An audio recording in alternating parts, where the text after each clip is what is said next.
In a career that began back in the 50s, he's distinguished himself in saloons, sports cars, and open-wheel racing cars.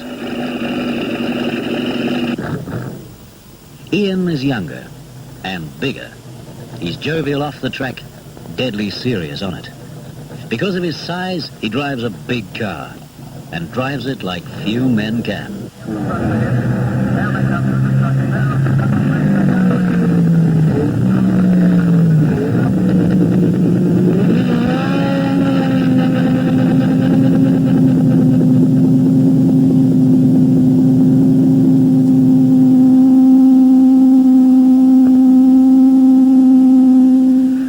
The GEOGHEGANS have given us a lot of joy and a lot of pleasure. So much to remember about them all. I can remember the first time I saw Leo. It was coming down the S's at Bathurst in that old black Holden, that old 48215 that his father originally built. And Leo had come down through the S's over Skyline in a series of over-corrected, out-of-control slides. It was quite unreal. 3-inch rims and RS4 tyres. You wouldn't even drive around on them these days. I've always been very impressed with the Geoghegan brothers, Ian and Leo. Especially since I saw them in action driving when their father was in charge of them. And I first saw them at Lowood in 1959 and 1960, and the preparation of the cars was immensely good, and it was quite up to the European standards of which I had been used to. Their preparation, their meticulous approach to the top of Australian motor racing. Well, I think it's a great pity always that Leo never went overseas, because I think he could have won a world championship.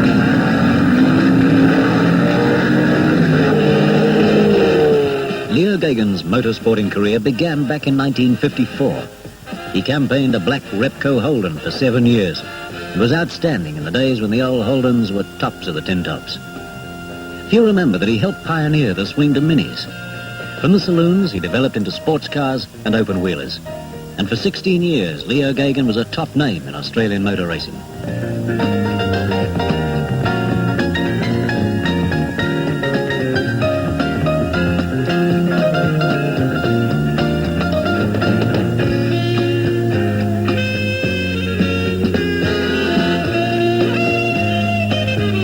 Leo's entry into racing was a natural family progression. His father, Tom Geoghegan, had been a prominent driver, and so it was equally natural that Leo's early successes should inspire his younger brother, a tall, gangling lad, christened Ian, but usually known as Pete, to take to the circuits. The younger Geoghegan was successful in both sports cars and saloons, winning national titles in each category. But it was in saloons that he was to become a top attract Mustang, and thus began a legend.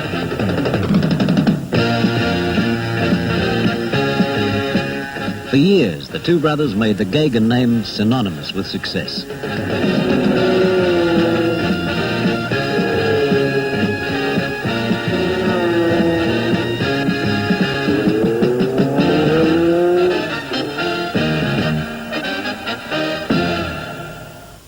But if the early years were largely a chronicle of success, later years were to prove frustrating for Leo.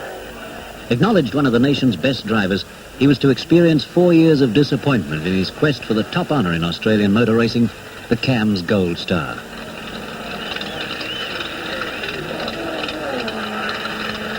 There were several contenders: Kevin Bartlett, and the man who was to win in 1966 and 1967, Spencer Martin. Canberra's Greg Cusack was another top rival as Leo brought his Lotus to the line for the Surfers Paradise Gold Star race in 1966. Further ahead of him, Cusack, Spencer Martin, Kevin Bartlett in position, and they all get away very well. Rushing down Rockland Straight on towards the Dunlop Bridge. Leo Geoghegan in the middle of the field at that stage. Then under the Dunlop Bridge, Cusack now out of the race. Spencer Martin leading. Leo Geoghegan still running quite well, but Leo Geoghegan now apparently in trouble, withdrawing from over the far side of the circuit. It appears in fact that he's on fire, and yes, as it turns out, Leo's car was on fire and escaping with a close singe. In very wet conditions at Lakeside, the round of the Gold Star now about to be contested. John Harvey, favourite for the Gold Star for this year. Greg Cusack. Many drivers sitting out onto the circuit now. At Lakeside, the grey car with Kevin Bartlett, a fresh pair of goggles, just waiting there. Pete Geoghegan, his brother Leo, his Castrol car on the grid at the moment.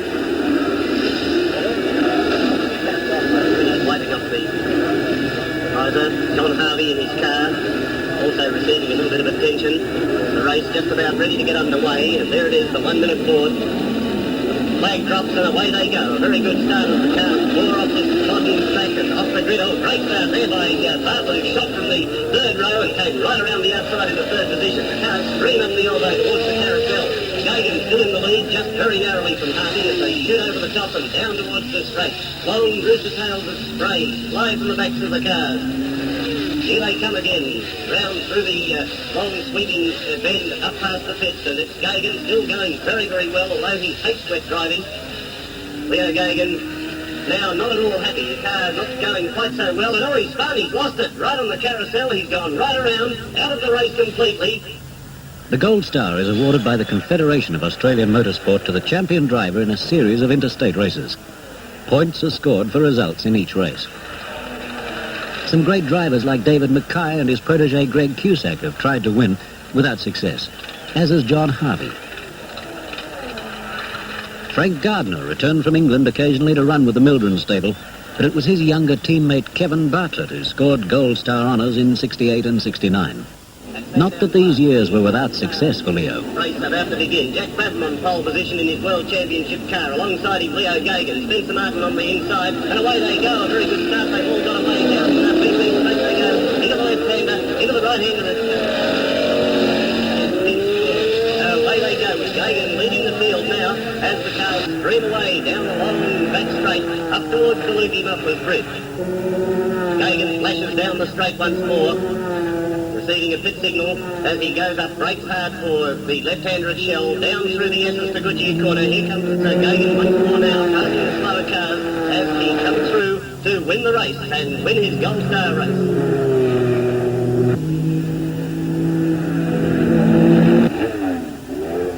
I like to race. It's about the only thing I can do reasonably good. So I do it.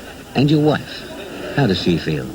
Well, she's had a lot of years to get accustomed to it, and the fact that I've managed to keep out of trouble over all these years has probably been fairly reassuring to her. I think she's probably won't be that sorry when I stop, but she's never asked me to stop. Well, we have had some bad luck. Some of it was probably bad luck. At other times we contributed to it ourselves by some mechanical errors, a couple of driving errors. I clipped a tree once that I shouldn't have done. And in a series such as the Gold Star, where there are only 6 or 7 races each year, it's you only get about one let-off. You can afford to have one duck. If you have any more than that, you're likely to go down. And that's exactly what's happened to us in each of the past 4 years when we've been trying hard to win.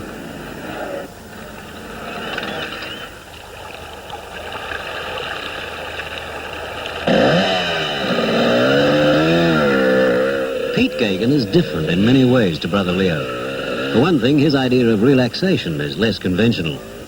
Big Pete on a trail bike presents a rare sight.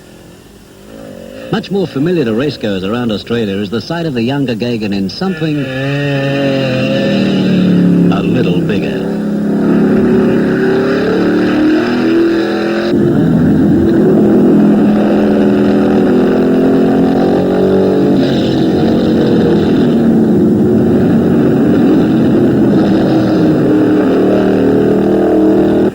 Pete, I didn't see Pete's first race. I didn't see Pete until he got into that Black Holden for the first time. But I remember he went to Orange, and it was in, I think, his first or his second race with that Standard 10. Very fast car, Pete said that was, very fast car. They put a supercharger on it at one stage.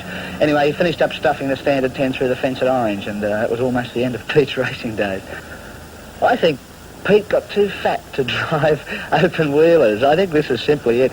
He's a big bloke, and when it was around the latest 20B or 22, I think the 20B it might have been, when they were both driving open wheelers, and there was always this element of competition between the two of them, which old Tom didn't like very much.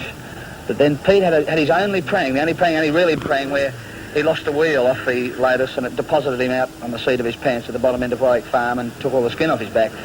That didn't frighten him one iota, but after that he did start to fill out a lot more, and he went into sedans. Through the 60s, a sight guaranteed to bring the crowds to the circuits was a clash between Ian Gagan and his arch-rival Norm Beachy. Pete in the white Mustang, Storm and Norman in a variety of cars. Here at Catalina Park, Katoomba, Beachy leads off in his big, brutal Chevy Nova.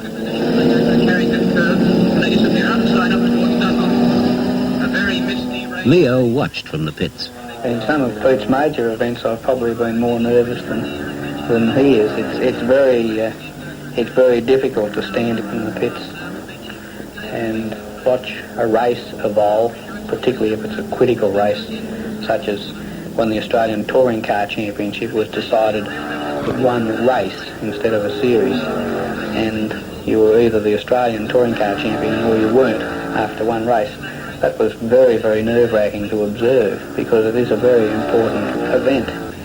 But generally, I enjoy the fact that I end races. It gives me a greater interest in the sport than I have with if I was just doing it myself. It can be a bit of a problem if he's away at a meeting and I'm not there, and possibly the phone might ring and you wonder what it's all about, whether there's been some form of disaster. But being on the spot is not a problem. I rather enjoy it. Most of the Beachy-Geoghegan clashes finished this way. Geoghegan's first Mustang arrived in August of 1965, and by the end of the year had appeared in 13 races and won them all. Geoghegan getting away very nicely in the Mustang. A beautiful start there. Bartlett in the Alpha right up beside him though as they run through and past the fence and down to the carousel. Lap after lap and Geoghegan pulling out Bartlett's nice lead now over the very frequent Alfa Romeo. Geoghegan on this wet track handling the big Mustang superbly, and he takes yet another checkered flag. It's Geoghegan the winner from Bartlett just right behind him in the Alpha. Rest of the field flashing past now. Mitchell Moore there in the... Like Leo's wife, Pete, too, is a regular spectator. She's, accepted the fact that it's my sport, and, there's never a word said.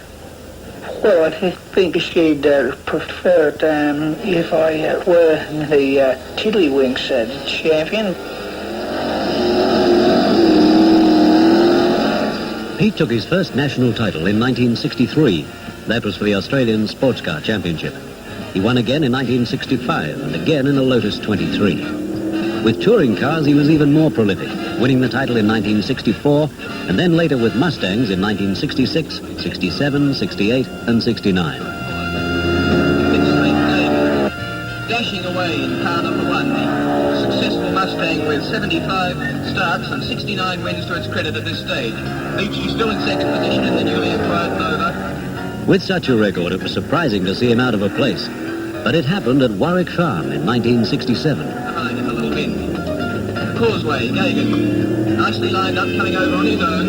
And then something locks up and he's lost it, and he's certainly out of the race at this stage. And now the race is between Beachy and Foley.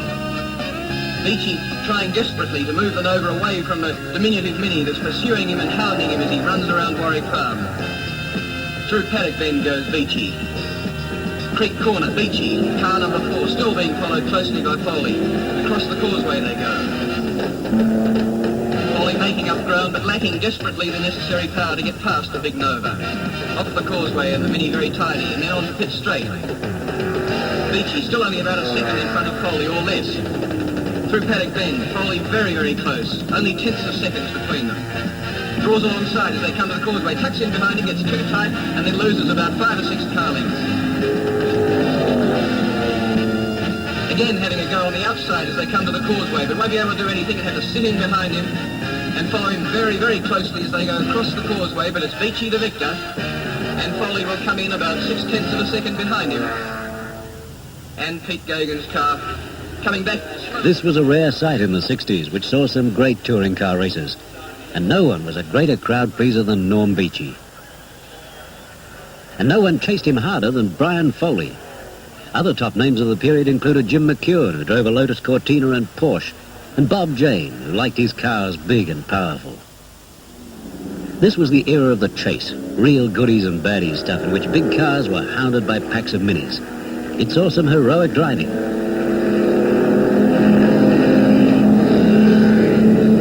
King of the minis was Peter Manton, although at one memorable Warwick Farm meeting, King Peter, afflicted by a lock differential, very nearly abdicated.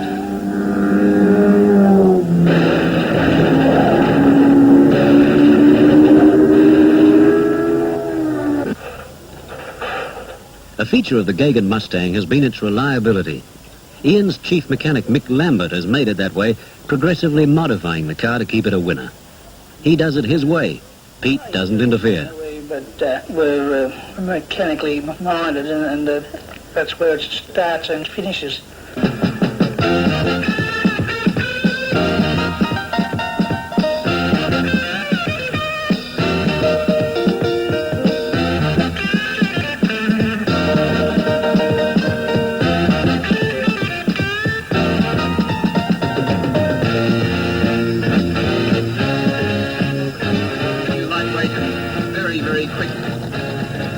Escort from England.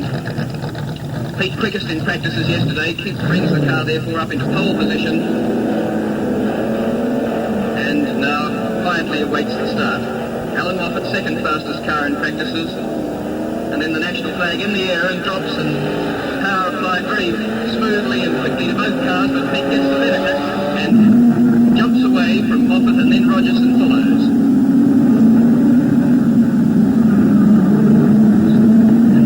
It's Geoghegan, followed then by Moffat at this stage. Rogerson sitting in third place and looking for a way through perhaps on the Escort. He's certainly very close to it. Pete Geoghegan still in command as they come out of Ledger Corner for the third time. Into Paddock Bend they go, and Rogerson now in front of Moffat, so the Escort's been pushed back to third position. But it's Geoghegan's Mustang that's leading, and still leading as they come down to Creek Corner. Very nicely under control under brakes. Rogerson still in second position for the last 3 laps in this 10-lap race. Dives heavily onto the brakes as he comes up to the causeway.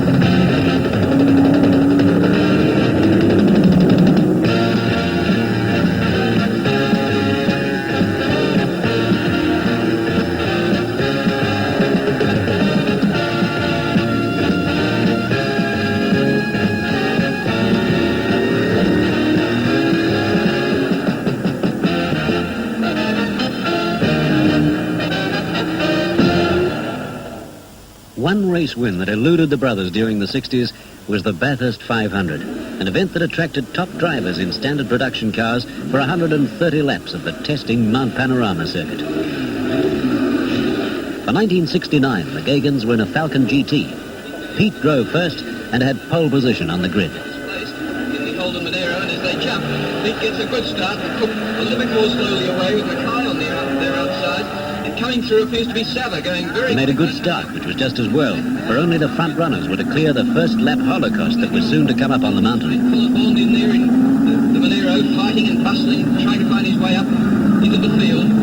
Tremendous gaggle of cars as they go up Mountain Straight, 60 of them in all, to start 130 laps on what will no doubt be an incident-packed race. Every year this race seems to produce its excitement, and then as they come down off the top of the mountain, Bill Brown's in tremendous trouble. He's right upside down. Up he goes again. It comes to rest on his roof. He's bringing the whole field to a halt. Tremendous trouble and traffic here. And John French apparently in an Alfa rolling too. 2 cars upside down. Traffic held up everywhere. Numbers of cars damaged. Cars still hitting each other. Bill Brown still in the car actually. John French, at least Bill Stanley, backing his car up and letting Bartlett's Alfa through, but still the track almost completely blocked, and cars running into each other seemingly for minutes as they came up over the top of the mountain and started to run down to the bottom. Still traffic blocked. Some 2 minutes almost after the initial accident. Bill Brown out of the car now. John French, after having been hit about 4 times, has finally come to rest and got himself out of the Alfa, and now the field is starting to sort its way through. And as they come down the mountain a second time, they work their way past the wreckage. A tremendous incident, and one completely unexpected, even in the excitement and the sort of mishaps and incidents that we do have in the Hardy Ferodo races. Into the pits comes Pete Geoghegan. Now in trouble, and again the Geoghegans can see their 500 chances sliding from their grasp. Previous years, other causes of other reasons of mechanical problems have got them into trouble, but on this occasion it's tyre trouble. He's come in with a tyre absolutely torn from the rim. Minor things like generator troubles, and on this occasion they've worn the tyre completely through and had to drive back to the fix on the rim alone. But they're back out onto the circuit, still in the race, but well and truly out of contention, for it's now Colin Bond that's running away with the race, having set himself up for just this sort of incident to happen. Reagan's running around, but now a long way down, and it's Colin Bond in the Monero who takes the checkered flag after almost 7 hours of running. A very fine victory for Colin and for his team manager, Harry Firth.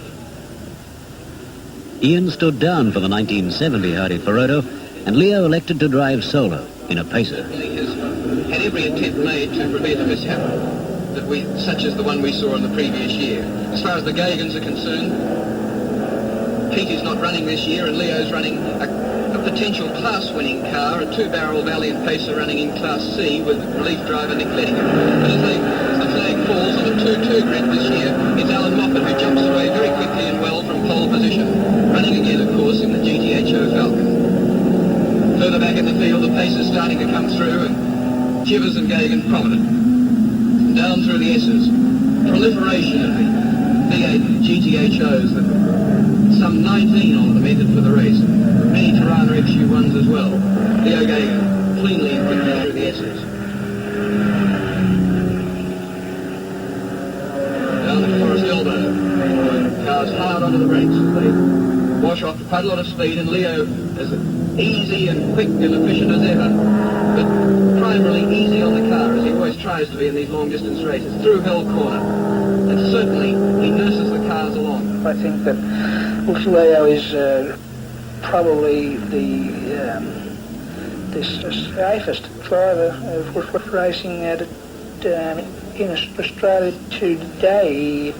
He is never on his limit, and I think any driver who can run with the front runners and not be fully extended, you don't have to worry about him.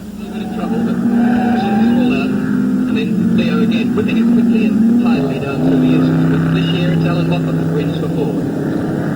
A very nice drive on his own. Elation and the winner's laurels for Alan Moffat. And for Leo, another year in which he didn't win Australia's best-known saloon car race. But fifth outright was an achievement of merit, and the company of GTX girls did help make up for any sense of disappointment. 1970 also saw Leo return to saloon car racing in series production events.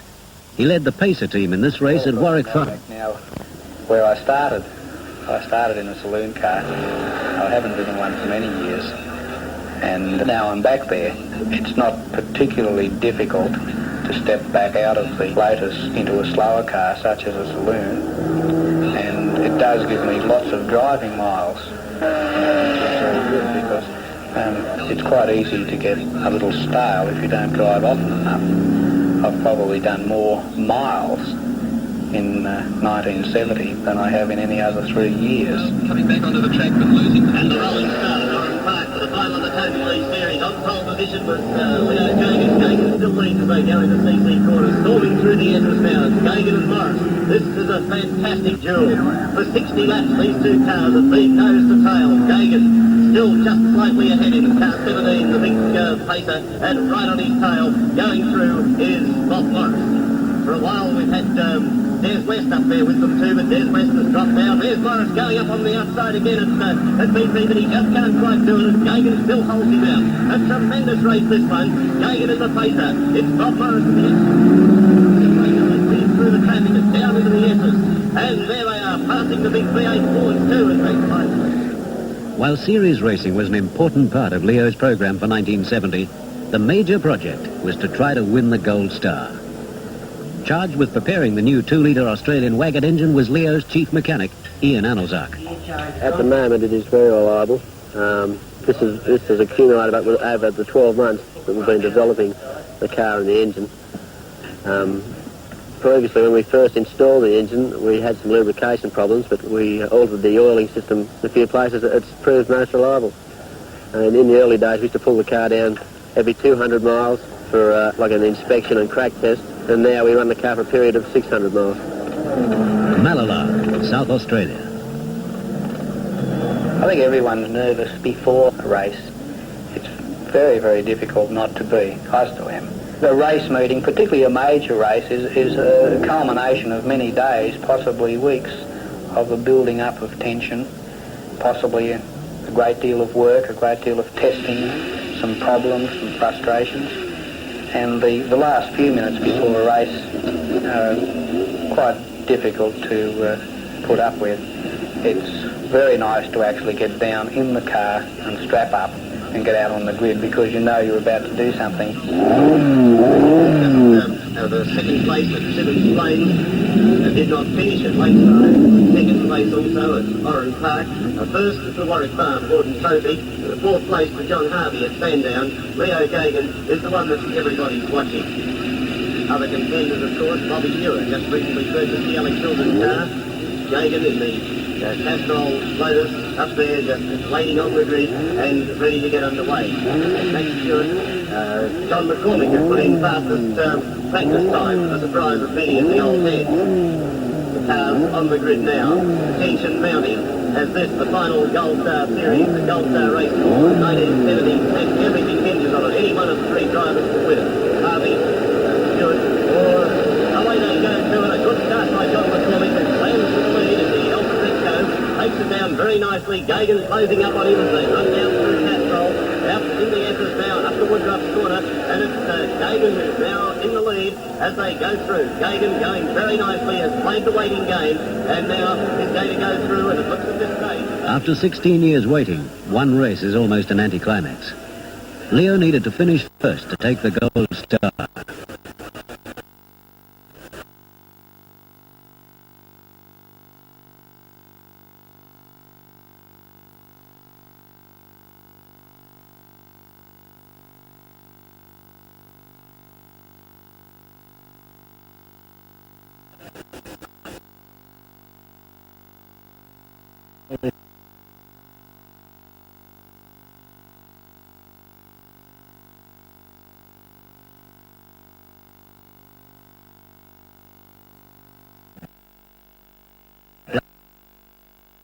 Holden way back in 1954.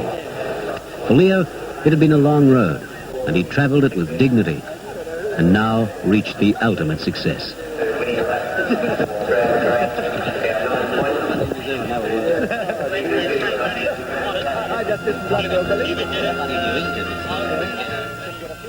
Pete, with the deep humour and shy stammer, was absent, but thinking of Leo.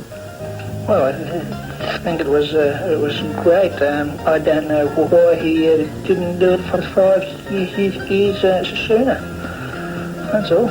But it was certainly it felt good. I hope his party was as good as the one I had. Two brothers, dominant figures during the golden age of Australian motor racing.